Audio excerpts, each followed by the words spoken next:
I was hanging out in Sweden with this guy named Victor, who's a friend of mine. He's in a folk punk band in Sweden, a political folk punk band. And we're sitting there, and I'm like, "Are you named after Victor Jara?" And he's like, "Yeah, I am."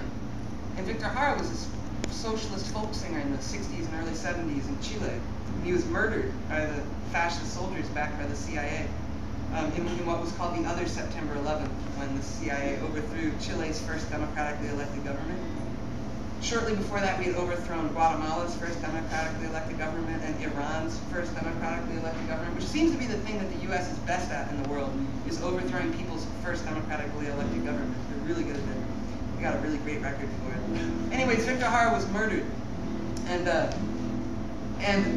I found it so interesting that my friend Victor, this Lebanese-Swedish dude, his leftist Lebanese father had named him after this Chilean folk singer who had been dead for like a decade. And I was like, that's awesome. Like, Victor Jara will never know that in 2011 in Sweden, these two folk punk radical musicians are like vibing on his story on the anniversary of his death on September 16th. And I wrote this song that night and the next morning. And it was also very much inspired by a book that I have over there called The Subversion of Politics. But yeah, sure, this is that song.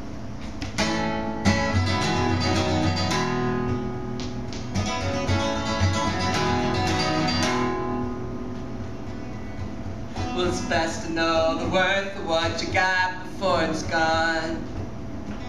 But you can't let yourself get stuck cause you're afraid you might be wrong. You're nostalgic for 68, I'm nostalgic for 99. But sometimes thinking back too much can make you close your eyes. Cause what we do today matters both today and tomorrow.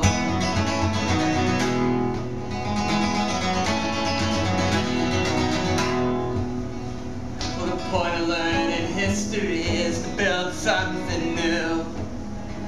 I don't care what you read about unless it impacts what you do. You want to recreate 68, you want to recreate 99. Try learning their hard lessons to reflect and then refine. Cause the good old days just suck sometimes if you ask those who were there. And the answers weren't just blown in the wind, they were put there. What we do today matters both today and tomorrow.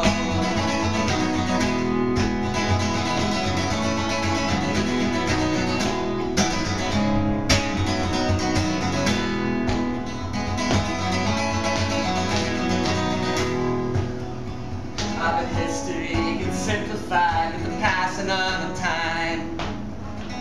And causes and effects sometimes take decades to define. I've seen the long shadow of 68 by the ruins of the Berlin Wall. I've seen the long shadow of 68 in Seattle. And looking back from here now, all the pieces seem to fit. Sometimes it's hard to notice the changing world when you're right inside of it. But without us, the future is a boat without a sail. Without our best attempts, we set the next ones up.